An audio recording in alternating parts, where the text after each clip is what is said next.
आता काय करायचं? काय करणार आम्ही आता? प्रत्येक वेळेस त्याला विचारलं का तो उडवाउडवीची उत्तर देतो बिल्डर, आणि चेक त्या बिल्डरच्या नावाने दिलेलं आहे, म्हणजे डेव्हलपरच्या नावाने दिलेलं आहे आपण. आणि जागा मालकाशी मी पहिल्यापासून बोलत होतो का जर तुम्ही घेतो मी, तो पगडी सिस्टीम आहे का ओनरचा रूम असणार? ते म्हणाले नाही, माझा स्वतःचा रूम आहे, पगडी सिस्टीम नाही आहे म्हणून. त्या जो चेक दिला त्याला सगळे ठरल्याप्रमाणे त्याला ऑन द स्पॉट चेक दिला. किती रुपयाला हा फ्लॅट बिल्डर कोण घेतला? 18 लाख रुपयाला बिल्डरकडून रूम घेतलेला आहे मी. कोणत्या साली 2022 साली घेतलं? ताबा दिला, तुमचं साठेकत केलं लगेच. कारण किती तारखेला आपण लगेच इथं गणेश पूजा केली. 4 वर्ष झाले 5 जूनला. चला, खूप समाधान वाटलं असं. चला, हो. पैसे गेले पण घर मिळालं. हो. मग बिल्डिंगला प्लॅन झालाय, बिल्डिंग पण अधिकृत आहे, तिला पूर्णत्वाचा दाखला मिळाला आहे, सगळं व्यवस्थित आहे. मग मागणी करायचा प्रयत्न कोणाकडे केला का मग आमचं खरेदी करायचे म्हणून? त्याच्याकडेच वारंवार करत राहिलो. मीटिंग इथं व्हायच्या, त्याने रजिस्टर करून दिली, सोसायटी केली का नाही माहीत नाही आपल्याला. तो म्हणतो रजिस्टर सोसायटी झालेली आहे, पण रजिस्टर सोसायटी कुठं दाखवत नाही. एक पेपर दिला होता फक्त रजिस्टर सोसायटी केलेल्याचं फक्त. लिफ्टचं तोपर्यंत लिफ्ट पण नव्हती तोपर्यंत. मी आल्यानंतर 6 महिने लिफ्ट चालू केली, त्याने काम करून लिफ्ट बसवलेली आहे. कारण त्याला पहिला प्रश्न केला, तर लिफ्ट असेल तर मी रूम घेतो म्हणलो. तो नाही म्हणतो लिफ्ट आहे आपल्या बिल्डिंगला, 6 महिन्यामध्ये लिफ्ट बसवतो. तिला 6 महिने लावले लिफ्ट बसवायला त्यानेसुद्धा, त्या टायमाला बिल्डरने. 6 महिने लिफ्ट बसल्यावरती मी खाली जायला लागलो. लिफ्टनी खाली जायचो, खाली बसायचं वगैरे झालं त्याच्यावरती. पण अद्याप तो नुसतं नाही म्हणत नाही कोणत्या गोष्टीला. कोणतेही काम तुम्ही सांगा त्याला नाही म्हणत नाही. हाच म्हणतो, करून देतो म्हणतो, पण 4 वर्ष झाले तो अजून कंचच काम करत नाही. तुम्ही कुठं दाद मागायचा प्रयत्न केला? पुढंच मागणार, कोणाकडे मागणार मी? कारण तो पुढून जर आपल्याला विरोधात बोलला तर आपण कोणाकडे दाद मागायचा ना. तो तुम्हाला घुळवतोय. हां, फक्त फिरवतोय जागेवर मला. मग हे कळत नाही का तुम्हाला फसवणूक चालली? कळत होतं, पण इथं पण तो यायचा जायचा. कारण इथं पण 4-5 जणांचे अजून बाकी खरेदी. म्हणजे अजून 4 जणांची फ्लॅट ओनरची खरेदी करतो बाकी? बाकी अजून. त्यांना काय म्हणतात ते? त्यांना फोन करून सांगतो, देतो म्हणतो फक्त, बस. आता हे तुमच्या नावाने. हो. मग तुम्ही 4-5 जण झाले, मी एकत्र तुमच्या काही चर्चा होत नाही का? काहीतरी गडबड? करतोय म्हणून सगळ्यांना फोन करून सांगतोय का आम्ही करतोय म्हणून. मी कुठे नाही म्हणतोय तुम्हाला, करतोय. तो कारण सांगतोय. थांबा जरा, माझे वडील आजारी आहेत. थांबा जरा, माझा भाऊ आजारी आहे. थांबा जरा, माझे वडील ॲस्पेट झाले आहेत. थांबा जरा, माझा भाऊ ॲस्पेट झालेला आहे.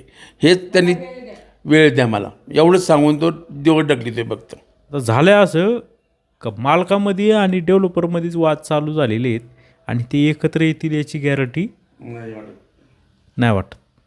आणि आता हे लटकलेत. एक मात्र ही जी लोक दिसत आहेत, परंतु ही साधी आहेत, समजून घ्या. हे रेराचं हे आहे, रेरा रजिस्ट्रेशन केलेलं बिल्डिंग. आहे. जर रेराच्या कार्यालयामध्ये जर तक्रार दिली साध्या अर्जावर सुद्धा, तर त्या बिल्डरवर, ह्या ओनरवर कारवाई होईल.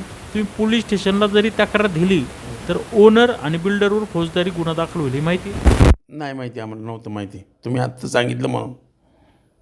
कारण त्याने तिथपर्यंत आम्हाला कोणाला जाऊन दिलं नाही अजूनपर्यंत. तो विचार करायपुरतं त्यांनी पाठवलंच नाही आम्हाला, का तुम्ही कंप्लेंट करा माझी किंवा काय असं. तो कधी विरोधात काही बोललाच नाही, त्यामुळे आम्हाला काही ते सुचलंच नाही आम्हाला. प्रत्येक वेळेस म्हणतो मी करून देतो, करतो, सगळी कामं करतो, तुमचं नाव पण करतो, पण काहीच करत नाही येतो. आम्हाला सांगितलं होतं खाली जे आहे, आता तुम्ही उतरत गाडीवरून, ते सगळं ब्लॉक होते बसवायचे. ते पार्किंगला सगळं ब्लॉक बसवतं. हां, ते पण काम नाही करत, ते पण वर हात केले. आणि हे जे सोलर बसवलं आहे वरती, सोलर गरम पाणी टाक्या बसवल्यात, त्या पुरत नाही. बसवले सगळं केले, पण ते इथं तेव्हा माणसांच्या हिशोबाने किंवा बिल्डिंगच्या हिशोबाने काहीच केलेलं नाही काम. ते सोसायटीचं चेअरमन कोण आहे? सोसायटी चेअरमन वगैरे काहीच नाही करत. सोसायटी कोणी ताब्यातच घेतली नाही. मी सोसायटी ते फक्त बोलतो मी सोसायटी केली म्हणून, पण ते आम्हाला वाटत नाही केली म्हणून. त्याने तो नुसतं बोलतोय. आपण इथे तेवढी लोकांनी तरी साथ दिला पाहिजे ना. आपण जर बोललो का आपण चला पोलीस कंप्लेंट करूया किंवा काय करूया, हे यायला तयार नाही. मी रेरामध्ये कंप्लेंट करा म्हणत होतो सगळ्यांना, तरी कोणी तयार होत नाही इथले. तुम्ही लावा बरं त्या यांना फोन, त्या बिल्डरला, सहानींना. अजून एक बिल्डरला पार्टनर आहे वाटतं, डोंगरे ना, काय नाव? गावडे नावाचं. त्याचं आहे का कॉन्टॅक्ट? नाही, त्याचं कॉन्टॅक्ट नाही, पण तिच्या नंबर भेटेन आपल्याला. सहानीशीच कॉन्टॅक्ट आहे. साण्याचं कॉन्टॅक्टचे साण्याच होतं ना फक्त. साने उचलत नाही फोन सध्या. हे बघा साने उचलत नाही, फोन लागत नाही. लागतच नाही. आज तर फोन लागतच नाही. हो, उचलला नाही त्याने फोन. आता हे मेंटेनन्स वगैरे गोळा करायला ते एनदे म्हणून आहेत. फक्त वॉचमॅनचे पैसे आम्ही पगार देण्यासाठी हे चालू केलेले फक्त. वॉचमॅन पण आम्हीच ठेवलं आहे, वॉचमॅन स्वतः ठेवलेलं नाही. तुम्ही मालकाला फोन लावा ना, कारण की ते पण जबाबदार आहेत ना याच्यामध्ये हे करून देण्यामध्ये. त्यांच्या चुकीमुळं किंवा त्यांच्या वादामुळं तुम्ही का सहन करायचं? तू जे जे आहे ते तर फायनल केलं पाहिजे लोकांना.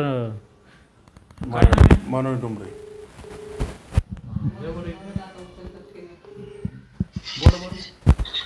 हॅलो मनोज शेठ. हां, एक मिनिट बोला बरं का यांच्याशी. हॅलो, नमस्कार डुमरे साहेब. मी संदीप उतरडे बोलतोय. तुमचा फोन हा रेकॉर्डवर आहे बरं का. अहो रेकॉर्ड चालू आहे, बातमी करतोय मी. ठीक आहे. हां सर, आपण हे म्हणजे बिल्डर आणि मालक यांनी मिळून एक साठेकत केलेलं आहे यांच्या नावाने, गवंदेंच्या नावाने. अजून खरेदीखत होत नाही अशी तक्रार आहे त्यांची. बर, का होत नाही सर? आमच्या वडिलांनी त्यांनी गेले व्यवहार, तुम्हाला नाही सांगता येत. आपण व्यवहार केलाय तुम्हाला माहित नाही का? नाही. आता वडील ते मला कळलं हयात नाहीत तुमचे. हो. मग आता ते बिल्डरचं तुमचं काय कॉन्टॅक्ट आहे सर? नाही बिल्डर आमचं काय कॉन्टॅक्ट आहे. नाही, मग आता मग तुमच्या याच्यामध्ये हे जॉईंट व्हेंचरमध्ये यांनी फ्लॅट घेतलेला आहे. मग आता यांचं खरेदीखत कुणी करून द्यायचं?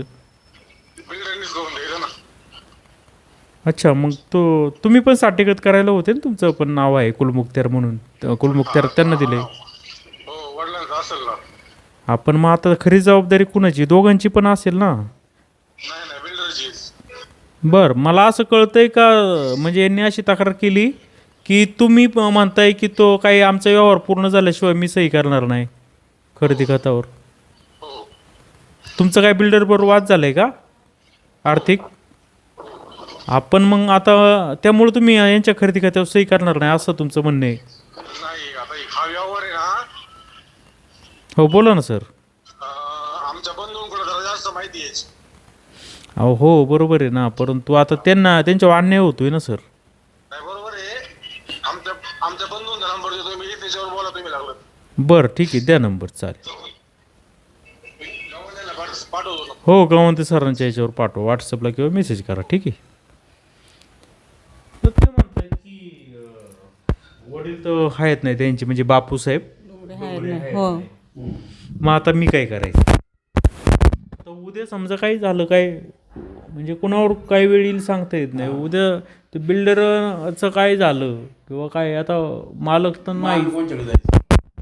आम्ही कोणाकडे जायचं? बिल्डरचं उद्या काय झालं किंवा आणि मग त्याकरताच म्हणलं काय करायचं आता आम्ही तेवढे पैसे बरं. असं नाही का तू काम पूर्ण केल्यावर तुला पैसे देतो किंवा तू लिफ्ट चालू झाल्यावर पैसे देतो, असं नाही. आम्ही त्याला एक खड्डी सगळे त्या ठरल्याप्रमाणे जो व्यवहार ठरला होता त्या ठरल्याप्रमाणे सर्व पैसे त्याला दिले त्या टायमाला. एकदम सगळे पैसे दिले. चेक दिला आहे आणि चेकचं माझ्याकडे फोटो आहे, चेक नंबर आहे माझ्याकडे. मग तुम्ही का हा लगेच दिले खरेदी खत करून नाही घेतलं? केलं नव्हतं ना खरेदी खत. बाकीच्यांचं केलं, तुमचं काय? आत्ता केले ते तर थोड्या जणांना बोलवत राहिला आणि मग केले ते. या वर्षामध्ये त्यांनी खरेदी खत केलेत काहींचे. नाही, तसं जर कागदोपत्री जर पाहिलं तर याचं सगळं तुमचं खरेदी खत करून द्यायची जबाबदारी मालकापेक्षा त्या बिल्डरची, कारण की हा त्याच्या हिश्श्याला आलेला फ्लॅट आहे. मग त्याला तेच बोलतोय आम्ही. तो म्हणतो नाही त्याच्यावरती बघा तुम्ही लिहून दिले का जागा खरेदीत रूम कोणाचा आहे आणि हे काय. म्हणलं मला ते बाकीचं माहिती नाही. रूम घेताना ज्यावेळेस घेतला मी, चेक दिला तुम्हाला, त्यावेळेस तो चेक तुमचा रूम आहे म्हणून तुम्हाला चेक दिला होता. मी थांबवतोय, मी वाचले सगळं. हे बघा, मांजरा 16-20 पानांचं हे साठेकत आहे. हे मी वाचलं. हे बघा, मोठं आहे साठेकत खूप. एक बापरे, खूप पान आहेत. झालं असं का हा जो ॲक्च्युली 104 नंबर, आता मी ज्या फ्लॅटमध्ये आहे B104, हा आला होता ह्या बापू डुंबरेंच्या हिश्श्याला. आणि C104 का काय आहे एक अजून एक फ्लॅट, तो आला होता या बिल्डरच्या हिश्श्याला. बिल्डर आणि हे जे मालक आहे यांच्यात असं झालं का हा आदलाबदली करायचं, म्हणजे हा फ्लॅट बिल्डरला द्यायचा आणि बिल्डरचा जो फ्लॅट आहे ॲक्च्युअल तो जागा मालकांनी डुमरेने घ्यायचा. आणि तसं हे याच्यामध्ये लिहिलेलं आहे. त्यामुळं हा फ्लॅट कुणाचा आहे तर बिल्डरचा आहे असं दिसतंय. आणि बिल्डर काय म्हणतो का बिल्डर असं बोलतो का ज्या वेळेस आपण खरेदी केलं तुम्ही मला चेक की दिला तोपर्यंत आमचे फ्लॅट 60-40मध्ये वाटप झालेलं नव्हतं असं बिल्डर बोलतो. याच्यात तर लिहिलं हा बिल्डरच्या हिस्साला आलाय. पण ते साठेकत हां त्या सुरुवातीला बोलला होता तसं का तो रूम माझा आहे म्हणून. आणि आता नाही म्हणतो, आता बोलतो का तो रूम डुमऱ्यांचा आहे म्हणून. फौजदारी गुन्ह्याचा प्रकार दिसतोय मला हे. हो फसवणुकीचं प्रकरण आहे हा सरळ सरळ. तर आता काय करायचं? आता काय कर तुमचा फ्लॅट आहे, समजा तुम्हाला काय वेळ आली किंवा तुम्हाला चांगला दुसरा फ्लॅट घ्यायचा आहे चांगल्या ठिकाणी विकायचं आहे, काय करणार? नाही याच्याबद्दल समजा आता हे जर उद्या जर यांचं प्लॅनिंग जर ठरलं का उद्या याचं संपलं आहे, याचं ॲग्रीमेंट संपलेलं आहे साठेकत 60% काय विषय? तो काय एक विशिष्ट करार आहे, तो काय दस्त नाही. 60% म्हणजे करार आहे, एक नुसता करार. करायचं का नाही? 60% जर लिहून घेणार देणार आहेत नसले का मग लय अडचण होती साहेब. तेच म्हणायचे कारण त्यांचं काय त्यांची प्लॅनिंग आहे माहीत नाही. पण त्या तुम्हाला त्या बिल्डरला फोन केला पाहिजे तुम्ही. बिल्डर उचलत नाही ना फोन. तर हे आपण पाहिलेलं आहे का असे हेच नाही तर चार लोक आहे त्यांना असं वाटत असेल चला मी या फ्लॅटमध्ये राहतोय मला काय नाही कधी पण करू. वेळ कधी काही होईल सांगता येणार नाही. यांचे अनेक भविष्यामध्ये त्रास होऊ शकतो. यांना जर फ्लॅट विकायचा तर विकू शकत नाही. असे मोठ्या पद्धतीचं मनस्ताप या ठिकाणी होऊ. विनंती आहे बिल्डरला का हे 4 लोकांचं काय तुमची जो वाद आहे ना तो तुमचं तुम्ही बघा. पण आता हे जे यांचं तर फ्लॅट तुमच्या हिश्श्याला आला होता, पैसे तुम्ही घेतलेत, त्याची जबाबदारी तुमची आहे खरेदी करून द्यायची. जर नाही करून दिली तर पोलीस कंप्लेंटच करावं लागेल आम्हाला आता. पोलीस कंप्लेंट करून रेराच्या कायद्यामध्ये रेरा पण लेटर द्यावं लागणार आम्हाला. आता कायद्याने जावं लागणार आम्हाला बस बाकी काय नाही. पाहत राहा शिवाई न्यूज ओतूर.